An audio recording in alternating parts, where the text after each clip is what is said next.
Life में हमेशा एक टारगेट होता है, टारगेट लेके चलिएगा तब आगे बढ़िएगा। ठीक है, जैसे आप लोग अभी आपका क्या है, एनडीए, आपका बीपीएससी, आपका यूपीएससी। ठीक है, इसके लिए आपको लक्ष्य डिसाइड करना होगा, पढ़ाई जो भी है उसके लिए आपको टाइम देना होगा, अन्यथा अगर टाइम अगर नहीं दीजिएगा तो आप नहीं बन पाइएगा। अभी से इसी क्षण से आप अपना पढ़ाई चालू कर दीजिएगा, आपका चालू है। सबका टाइम का टारगेट होता है, टारगेट बना के निकलिएगा, आप आगे बढ़िएगा। ऐसे सोचिएगा कि हम पढ़ाई करके हम बीपीएससी, यूपीएससी, एनडीए हम फाइनल कर लें, नहीं कर पाइएगा। इसके लिए आप टारगेट आपको बनाना होगा। टारगेट से अगर किसी को ज़्यादा इंपॉर्टेंस दीजिएगा, टारगेट आपको छोड़ देगा। कहने का सेंस ये हुआ, अगर आप टारगेट से ज़्यादा किसी को वैल्यू दीजिएगा तो वो टारगेट आपको छोड़ देगा। ठीक है, आप रास्ता से बेलाइन हो जाएगा। इसलिए आपका जो भी आलसपन है, जो भी आप गलत गलत काम करते हैं, जो भी मोबाइल चटा चैटिंग करते हैं, वो बंद कीजिए और अपना टाइम डिसाइड कीजिए। अभी आपका एक ही लक्ष्य है, पढ़ाई। जो लक्ष्य के प्रति अगर आप नहीं झुकिएगा, लक्ष्य आपको कभी आगे बढ़ने नहीं देगा। इसीलिए आपको अभी लक्ष्य के प्रति झुकना है और पढ़ाई करना है। देखिए, लक्ष्य आपको इतना ऊंचाई पे ले जाएगा जिसका आप बिलीव भी नहीं कीजिएगा। देखिएगा, हम आज आपको बताएंगे नंबर सिस्टम। वैसे आप बचपन से पढ़ के आए नंबर सिस्टम, आज हम आपको नंबर सिस्टम के बारे में पूरा हम आपको बताएंगे। देखिएगा, जैसे क्या है, इसको हिंदी में बोलते हैं संख्या पद्धति।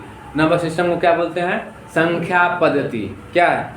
संख्या पद्धति। देखिएगा क्या है संख्या पद्धति, एक अंदाज से है जो इसका प्रश्न के उत्तर में को निर्देशित करते हैं। जैसे किसी भी समूह को, वस्तु एवं संख्याओं को हम देखिए, संख्याओं में क्या आएगा, जैसे 1 2 3 4 5 6 7 8 9 0, जिन्हें अंक हम कहते हैं। क्या कहते हैं? हम अंक कहते हैं। फिर से देखिएगा, नंबर सिस्टम क्या है, एक अंदर से एक लाइन में आता है, एक प्रश्न जैसे उत्तर है। देखिएगा, जो प्रश्न के उत्तर में उत्तर को निर्देशित करता है और किसी भी समूह में कितनी भी वस्तुएं हैं, संख्याओं में क्या कहते हैं, 1 2 3 4 5 6 7 8 9 0।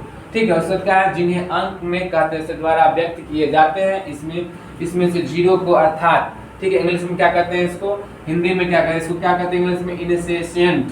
क्या? इनिशिएशन।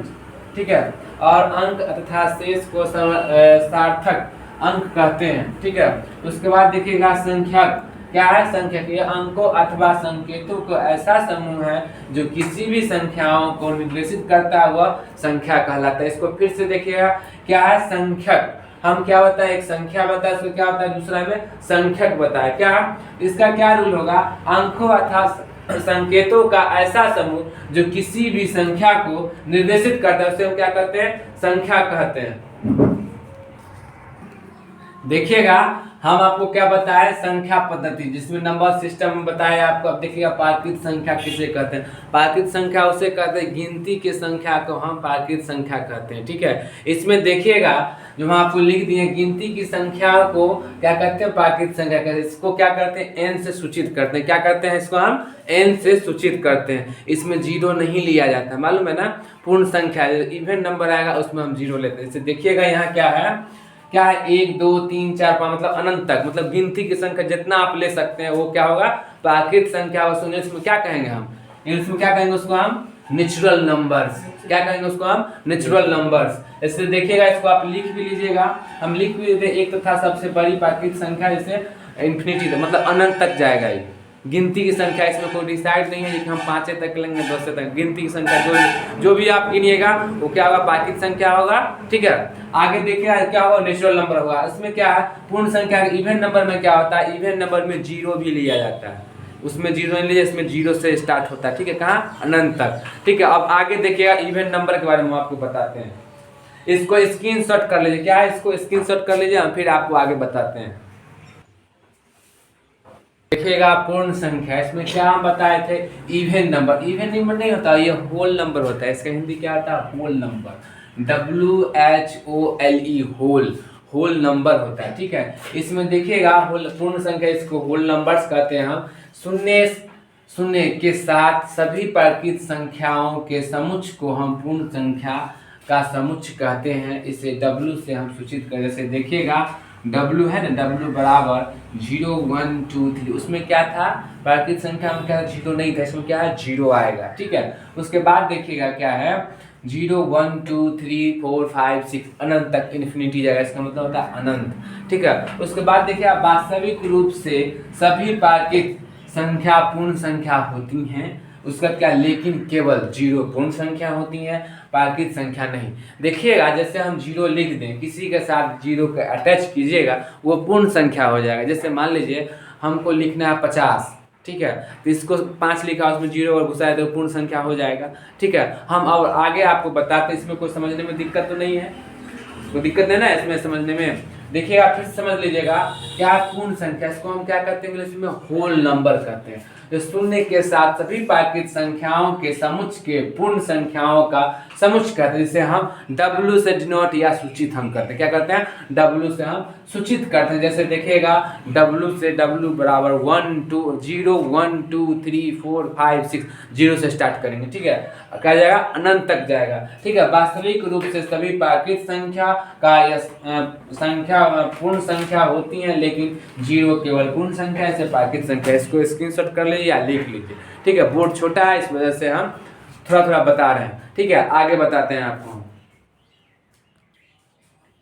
देखिएगा पूर्णांक, ठीक है, संख्या में जो है देखिएगा स्टार्टिंग जो होगा, देखिए यहाँ कॉमा हम लिख दिए हैं, माइनस से स्टार्ट होगा। क्या है, माइनस से, -3 -2 -1।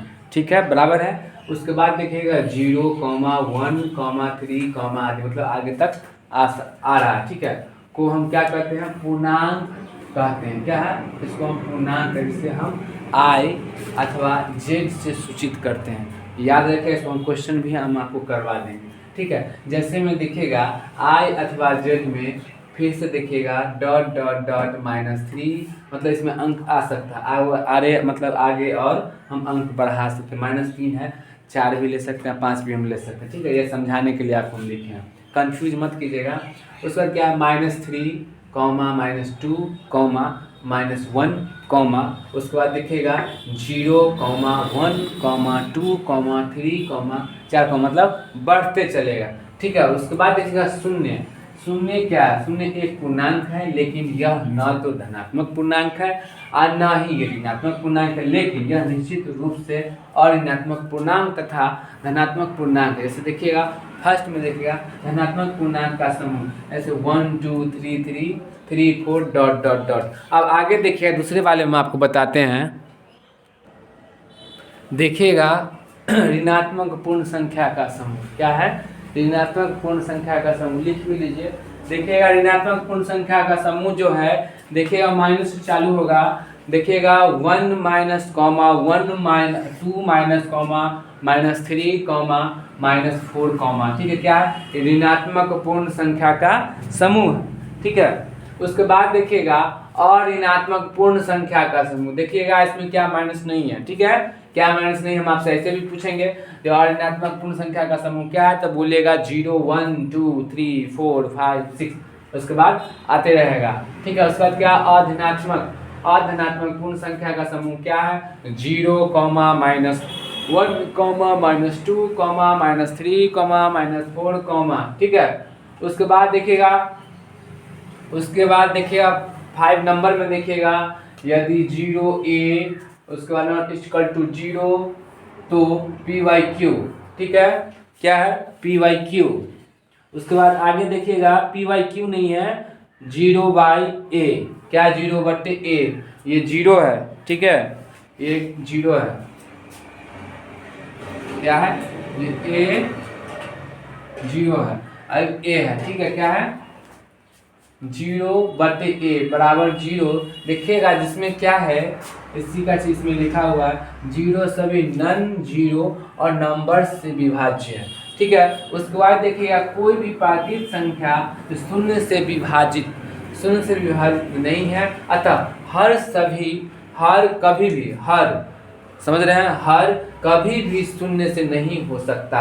हर कभी शून्य नहीं हो सकता। क्या है, हर कभी, अंश और हर पढ़े होइएगा। ठीक है, हर कभी भी शून्य नहीं हो सकता। शून्य सम संख्या जैसे हम इवन नंबर होता है जब यह 2 से विभाजित होता है। पहले भी बताए थे इवन नंबर, बताया था जिसे होल नंबर था। ठीक है, देख लीजिएगा शून्य सम संख्या इवन नंबर है, होता है इसमें जब यह 2 से विभाजित होता है, विभाज्य होता है। ठीक है, अब हम आगे आपको बताते हैं।